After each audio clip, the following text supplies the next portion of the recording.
Welcome back again guys to my channel. This is Janel Idanyo. At sa video kong ito, update lang po tayo ulit guys regarding po sa hiring po ni Move It po no. So nung Monday po, nag-start na po tayo ng hiring po. Continue po ito hanggang ngayon. So kung ikaw po ay isang professional driver's license holders, kung gusto mo pong maging isang part ng Move It Rider, pumunta lang po kayo sa Move It Training Facility po. Saan po ba ito matatagpuan?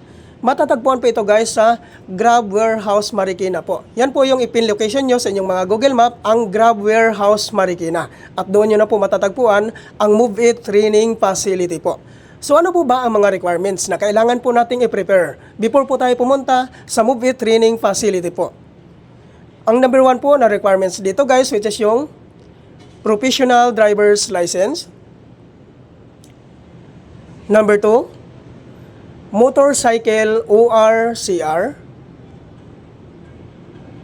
Number 3, 2020 and above motorcycle year model.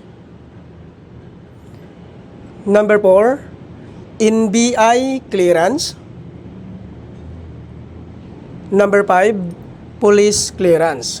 Kung sakali naman po guys, wala pa po kayong NBI clearance at police clearance, ay pwede naman pong tupalo yan. Ang importante ay dala nyo po ang motorcycle ORCR nyo po. At siguraduhin po guys ay updated po ito.